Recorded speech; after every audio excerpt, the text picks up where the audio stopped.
Vasudeva Sutam Devam Kansachanuramardanam Devaki Paramanandam Krishnam Vande Jagadgurum. Om.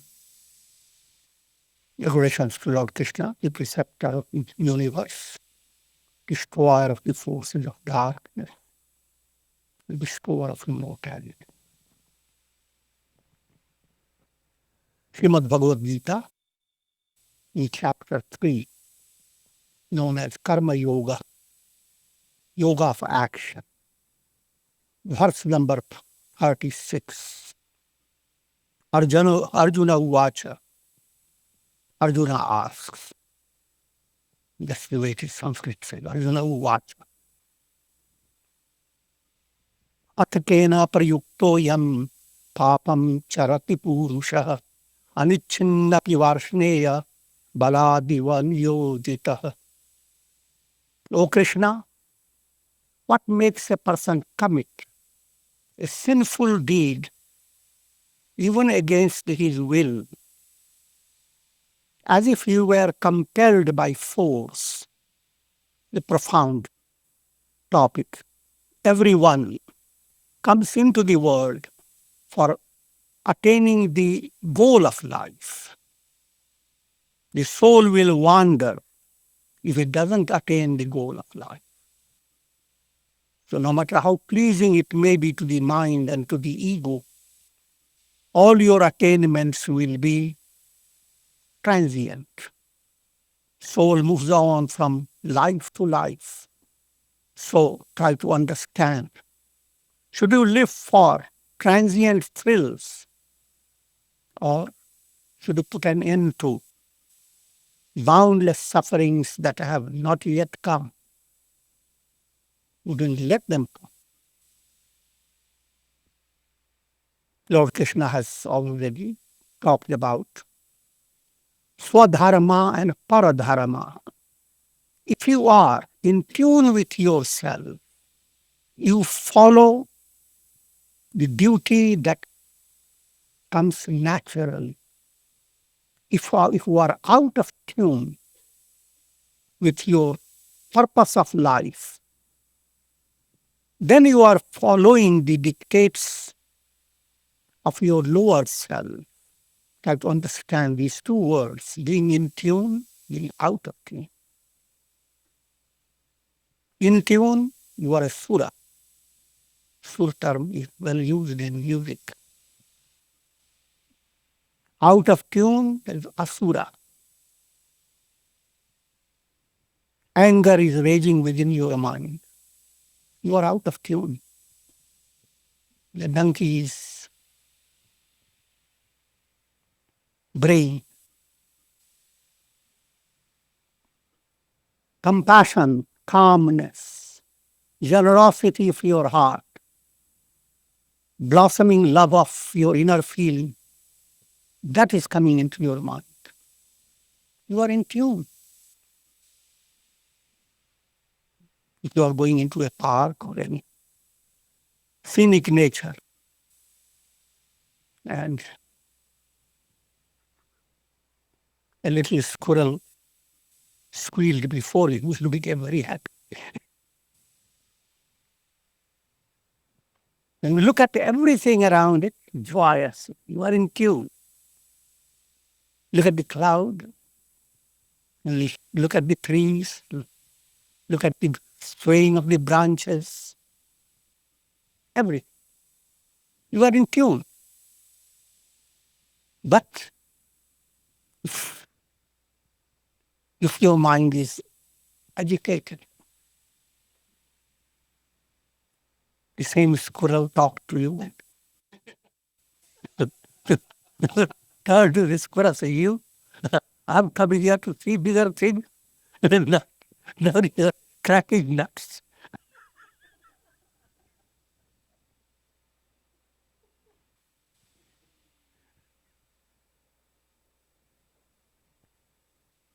With this attitude, look at the whole forest, the nature. Cloudless looks dark. Shadows look devilish. All the twitters and tweets, the little noise.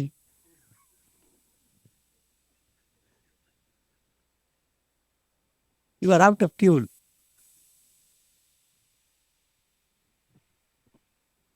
Life's activity that puts you in tune with yourself.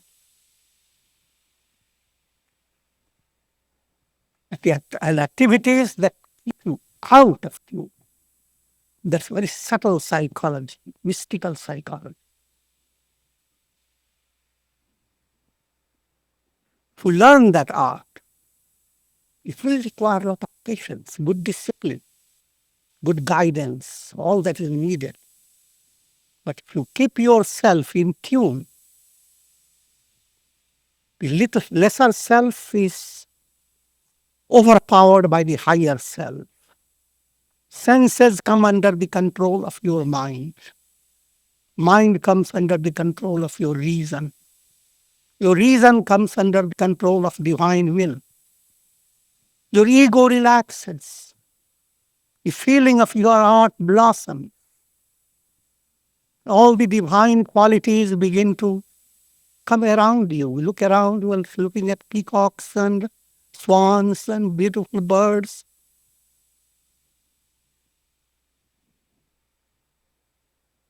On the other hand, if you take in a Paradharma movement, disturb the movement within yourself, then everything becomes out of tune. Your senses are not under the control of your mind. You wake up in the morning, your mind has said, today I'm going to be very relaxed. Senses say, all right. Let us see.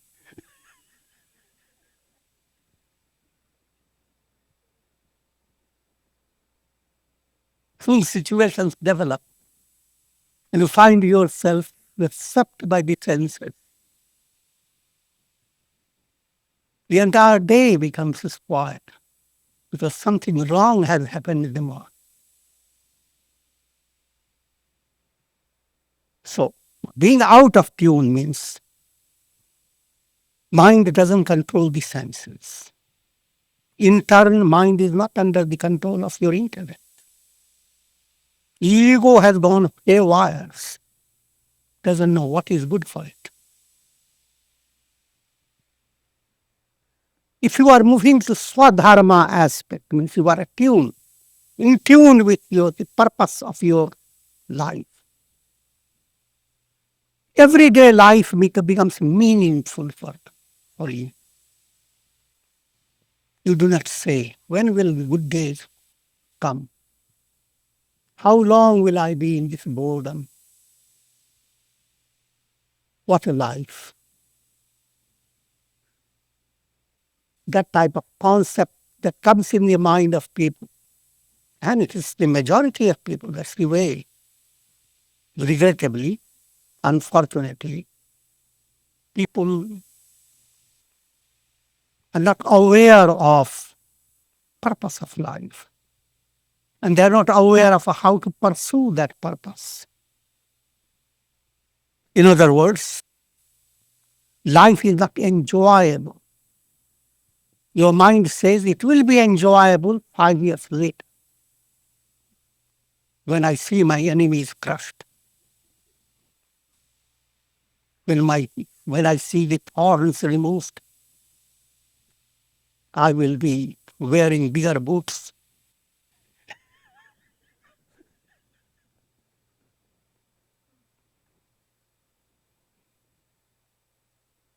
I will be very happy. This form of thinking is absolutely foolish. If you can't enjoy today,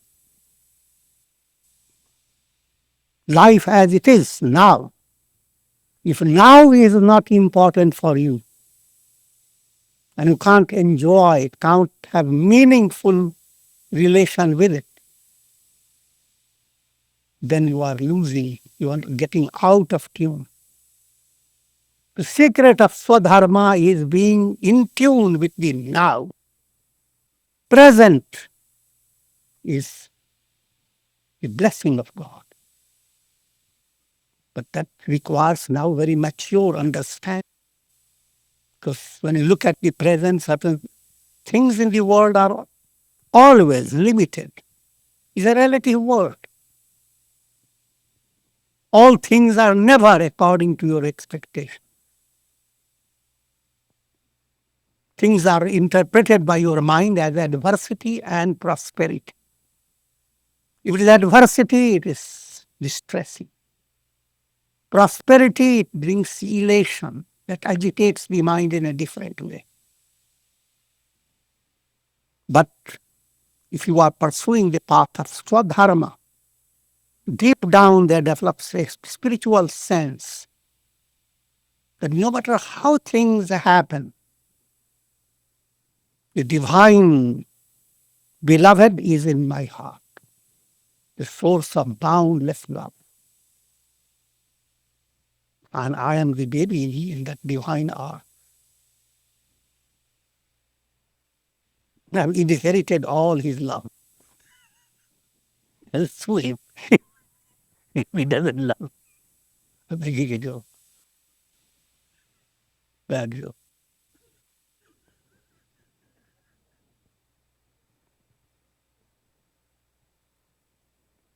This again is not something simple. How to switch your love, a sense of loving God, how can that be a dominating experience in your mind? It is reality. As your mind begins to relax, when you are going to sleep, in whose arms do you rest? At that time, you let go all your expectations, all your desires. You slip into the arms of Divine Mother.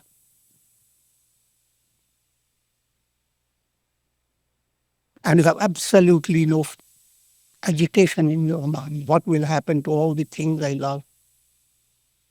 I'm going away, far from the body, far from the senses, far from the ego. All the world of past, present, and future, slipping away. But not so. Deep instinct within you allows your soul to slip in a gentle way in the loving arms of the divine presence. Can that become your reality in day-to-day life? Your every moment in now is the window to that reality. But your mind is involved in past and future. How things were, or how things are going to be. And you underestimate the now, then you are moving in paradharma. You are out of tune. The whole universe dances to the tune of divine will. You are going out of tune. Now you will have a different type of tune, asuras, with their jarring mechanisms. Some were braying, some trumpeting, some howling.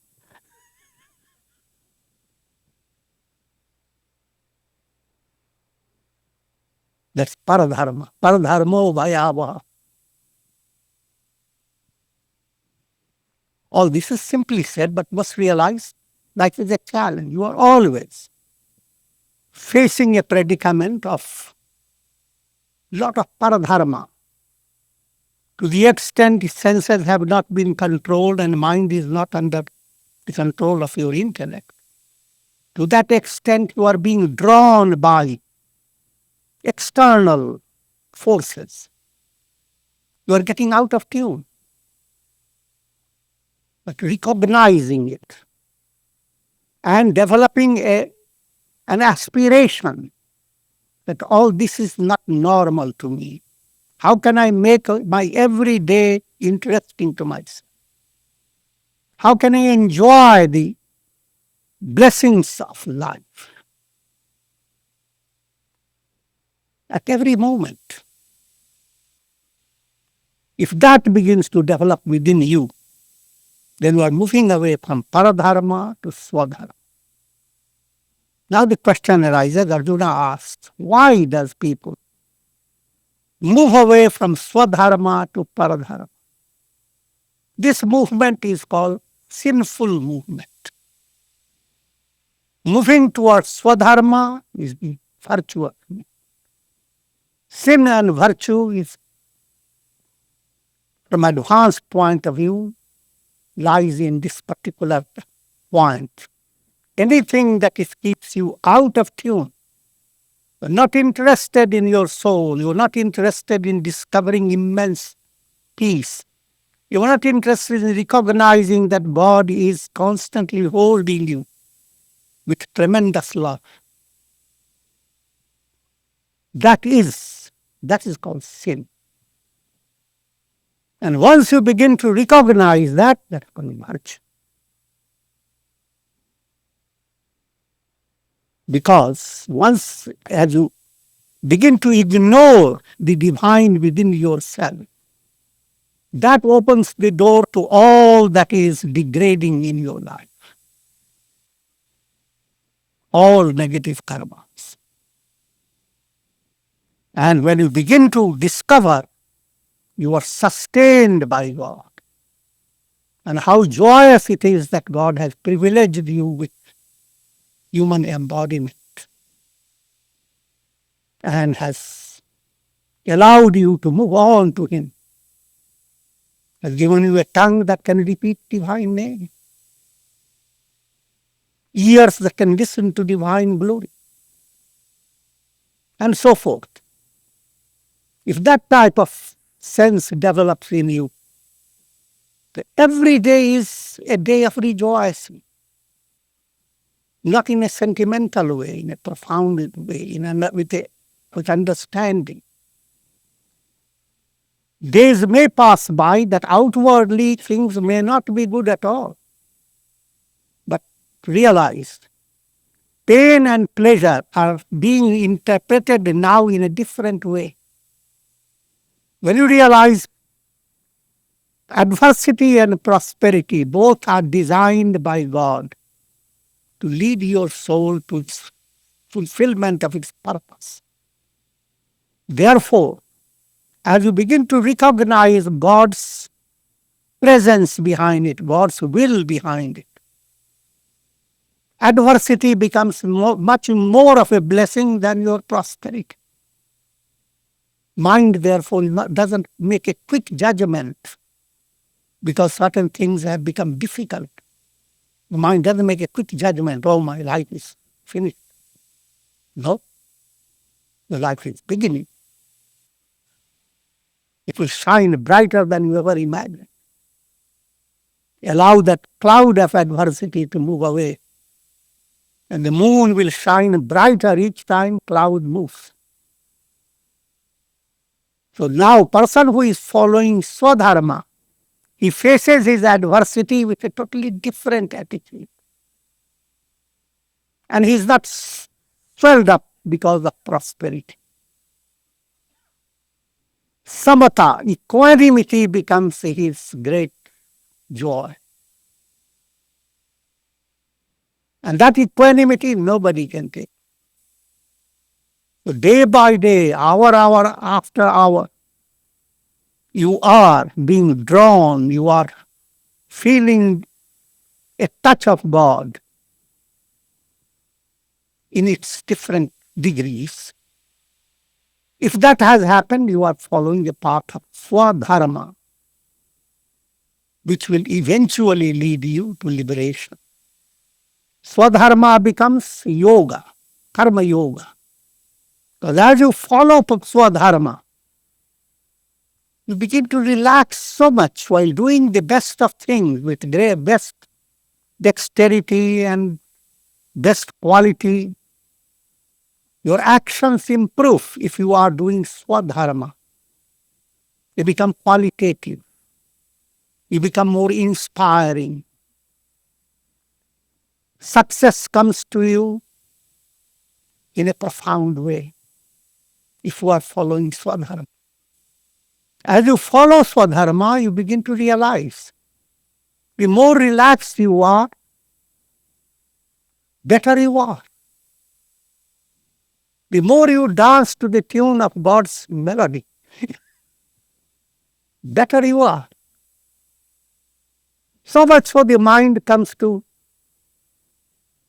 discard all expectations, desire. You become nishkamya. When you have Swadharma, then you have two choices, sakamya and niskamya. Sakamya, you follow your desire while doing your Swadharma, being in Swadharma. And your desires will be fulfilled. You have more confidence and more joy of seeing yourself succeed. But with Swadharma, you have another choice comes in. Why do I have to expect? When I'm getting things without expecting more than I could dream of, then what should I expect? Niskamya becomes it shines before your mind like a blue sky. Niskamya, nothing do you expect. You simply expect to live. Do as the duties come to the best of your capacity. And keep no load on your head. And Arjuna, I ask, what makes person, when such possibility is there, what makes a person turn away from Swadharma and move into the world of sinful karmas, adharma, negative karma? Adichinnapi. Nobody wants to encounter negativity. Nobody. Nobody wants to go to hell. But countless people suffer. They didn't desire to suffer. They never expected that. But the world abounds with intense sufferings. Why? Who is forcing everyone, compelling everyone to a predicament of constant pain and suffering? There are 4 points in this particular verse. Atakena prayukta. Who is impelling people towards negative karma? Second point, anichinnapi. Even though it is not your desire, not your choice, and yet you are being forced, being led to it. And you know that it is negative, and you don't want to follow it. But as if someone pushes you, balat niyojita, what can you do? You don't want to go to a particular direction where there are frogs and snakes. But there comes some person who pushes you. What can you do? That some person is what we are going to discuss, which means kama, krodha, desire, anger, and all those negative impurities that develop in you, they force you. Because of these, one is led to perform negative karma. Negative karma, from a broad point of view, simply means because of all this, you are trapped by karma. Even karmas that are going to give you pleasure, from a broad point of view, even they are extremely negative. The pleasure is not your goal. Shri Bhagavan uvacha, kama esha krodha esha rajo guna samudbhava mahashano mahapapma vidyena miha vairinam. Sri Bhagavan Krishna said, it's karma as well as Krodha arising out of rajas. Karma means desire, expectation. Krodha means agitation. Karma is the predominant cause. Krodha is subservient to karma.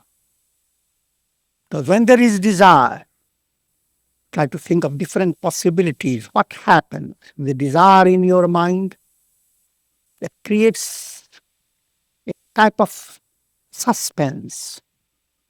You don't feel comfortable unless the desire has been responded to. Now, if the desire is not fulfilled, one develops trishna, one develops aberrated longing. Try to think of it in a very simple way. Suppose you are dealing with a pet. Pet wants to have a little bread. And when the pet is coming to take your bread, you take the bread away. What happens? Now see the pet with the tongue out, eyes glaring.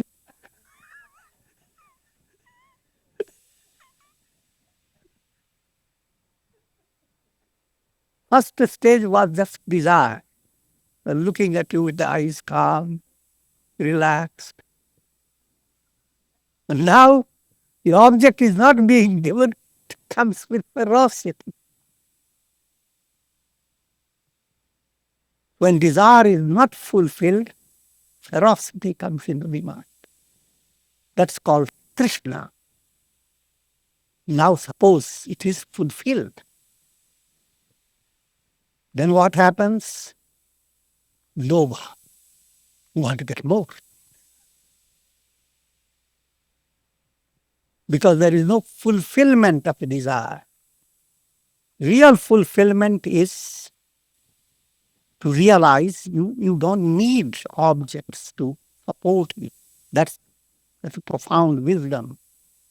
Real fulfillment is your realization, I am. In your dream, you are very hungry and want every fruit from the dream garden. The reality is, your hunger in your dream is your dream. That's not real hunger. You're desiring objects of the world because of ignorance. You don't know that you are the self, you are spirit, you are not the body-mind complex. You are dependent on the world. It is not the world that can give you fulfillment. The world will put you in a process of becomings. And I have explained to you, becomings don't become the soul. Become anymore. A special way of grammar. Becomings don't suit the soul. What suits the soul is being. What it is. The sky wants being. Clouds tempt the sky to enter into the world of becomings.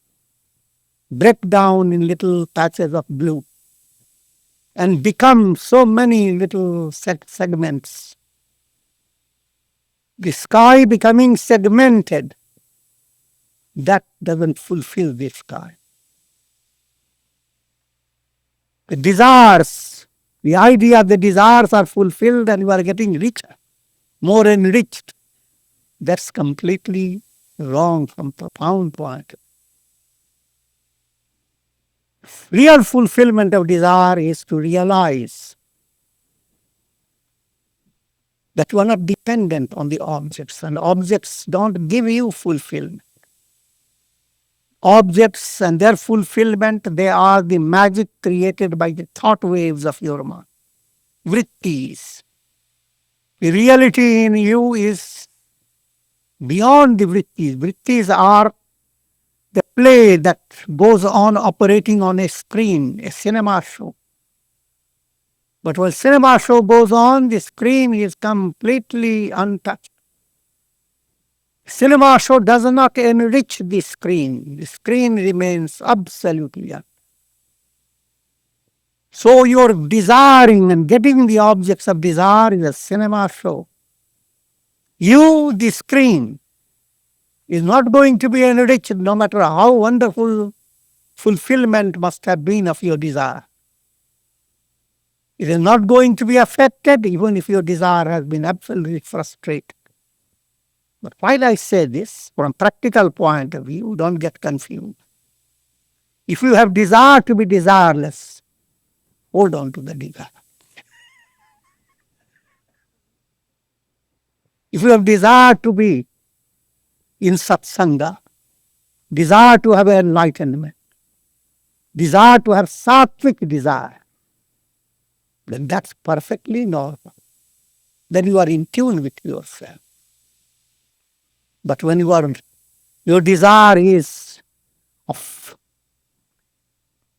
entering into a process of illusion,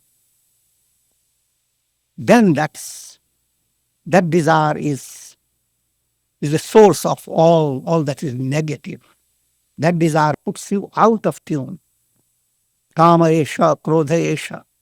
So desire, anger, when desire fulfilled, it gives you Trishna, craving. No, let me twist it around. When desire is fulfilled, it gives you greed. You are more greedy. When desire is obstructed, brings out bigger tongue, Krishna. And when it is obstructed, it gives rise to anger. In brief, you become a magnet, drawing to yourself 6 great enemies. They are highway robbers. You are walking alone on the road, and there are robbers lurking around you. I'm just trying to give an imagery. 6 robbers: kama, desire that's perverted; krodha, anger; lobha, greed; moha, infatuation, delusion; mada, conceit, pride; matsarya, itching, jealousy. These are the Shad-ripus. These are your highway robbers. They strip you of your inner joy. And you don't complain against it. And malas are linked to kleshas. Just to remind you, kleshas mean 5 things. Avidya, ignorance. Inability to understand who am I. A great obscurity about your inner essential nature. Led by it, you develop egoism. The real I in you has faded away. A monkey I has jumped up with 2 legs and sits upon your neck. Monkey I. 2 legs are attachment and hatred. Raga, dvesha. Raga presses on your neck on one side. Dvesha on one side. And that gets choked. Don't have oxygen. Led by raga, dvesha, attachment and hatred, you begin to perform karmas, paradharma, negative type of karmas. You are led to enter to embodiment. Embodied state is a perpetual state of fear of death. From the time you are born until the time you die, Not only for human beings, for all creatures. It's always some little thing within you is awake to save yourself. It's the fear of death. Most times people are not thinking about it, but it's unconscious.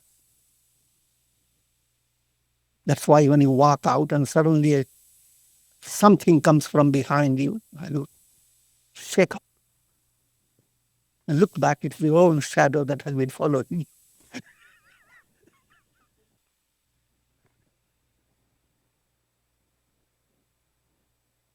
Kleshas, mind gripped by kleshas, avidya, asmita, ragadvesha, abhinivesha, fear of death.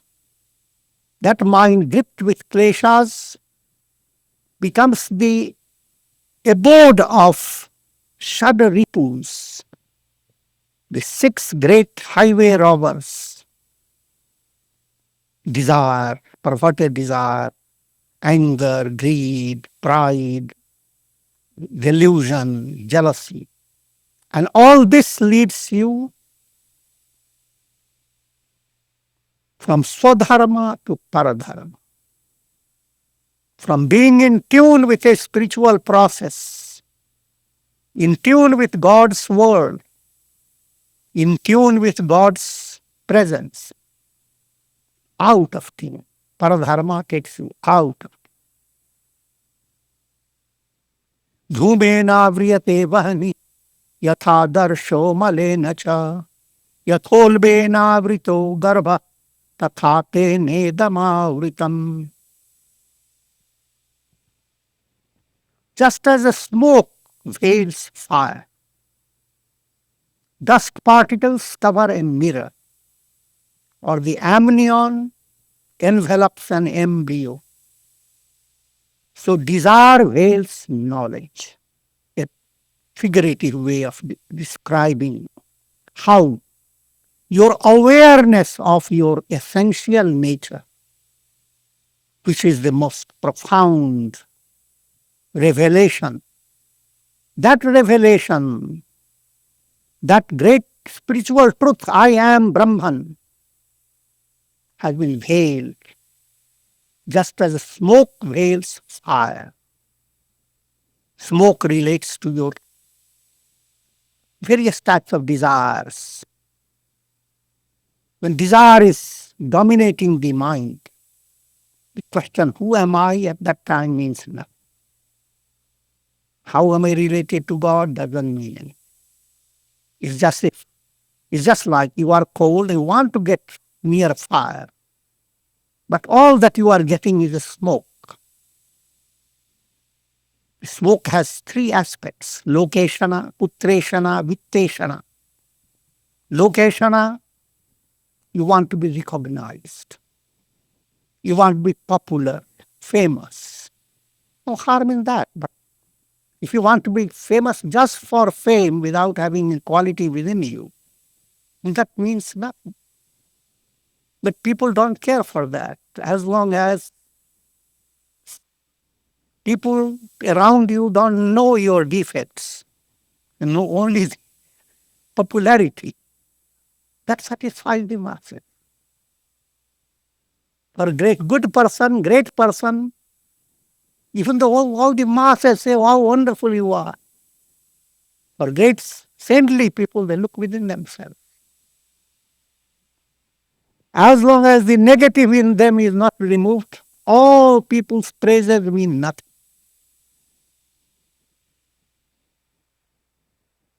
So, what creates this smoke?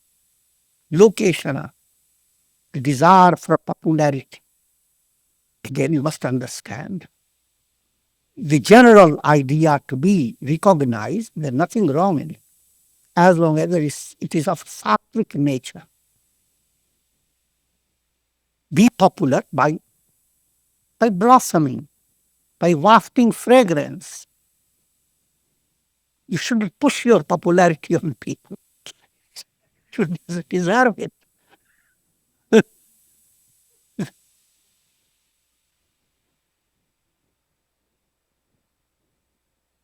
Next, putreshana, desire for building up lots of progeny, sons, daughters, grandsons, great-great-grandsons, thinking of a whole history before you, how things will be.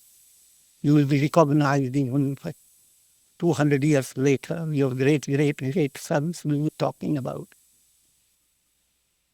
That's the putration. You feel very secure in relation to the world, that you will be remembered. Vitteshana, desire for having lots of wealth.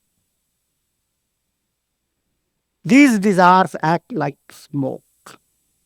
Because when those desires are working in your mind, the great fire of divine presence that would give you real warmth and take away all the chill from your heart, that fire is obstructed. All that you see smoke. Days pass by, you are dealing with smoke. The fire is behind it. The moment you learn the art of penetrating the smoke, reducing the smoke, you are coming closer to God within you, closer to the self within you. So the eshanas, the desires, they act like smoke, just like smoke veils fire. The desires veil the self, the knowledge of the self. Next simile is given. Dust particles cover a mirror. Desire that has come in the form of vasanas, subtle desires. They act like dust particles on the mirror of your mind. As long as those dust particles are there, you cannot have the revelation of who am I. The knowledge of the self shines bright, but smoke of desire obstructs you from that. Next, dust particles of vasanas. And the third simile is given. The amnion envelops an embryo. A living embryo is enmeshed by coverings, tamasic obstacle. In other words, asuri sampat. If you are developing lots of egoism, anger, hate, and you are proud of being majestic, so majestic, no matter how people approach you gracefully, you always shout. So also considered kind of asuri sampat. Asuri sampat requires harsher treatment in divine plan. Therefore, it is described like a living embryo covered with a mesh of diseased stuff. Avritam jnanametena jnanino nityavairina kamarupena taunteya duspurena nalena cha. O son of Kunti, wisdom is clouded by desire. Wisdom is desireless. It is a revelation of who am I. But in general, for the masses, until you have developed great spiritual aspiration, that wisdom is not highlighted in your mind. You not even that idea how great it would be to be enlightened. Take a vote. Take a vote. How many people want enlightenment? That reminds me of the story of some Pandit goes to a temple in another village. That's not his village, but he goes there just for a short trip for a few days. And he's given place to rest in the temple. Early in the morning, when that's his time to have the best rest, he finds the temple noisy. So many people come and they are loudly praying to God, "Oh God, how long will you be deaf to our prayer? Lead us to salvation." They are all shouting. The Pandit becomes so, he doesn't know what to do. One day an idea enters his mind.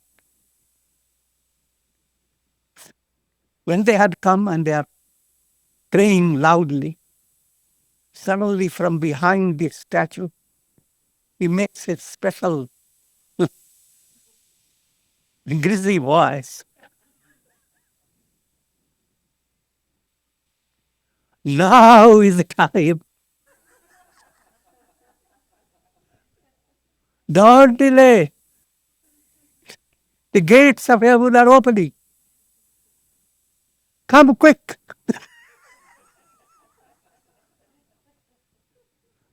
You are going to be swallowed up by divine vacuum.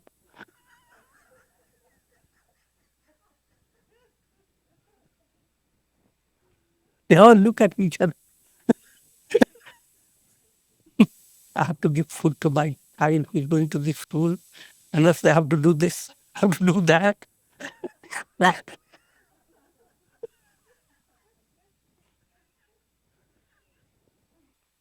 And the man had a good sleep.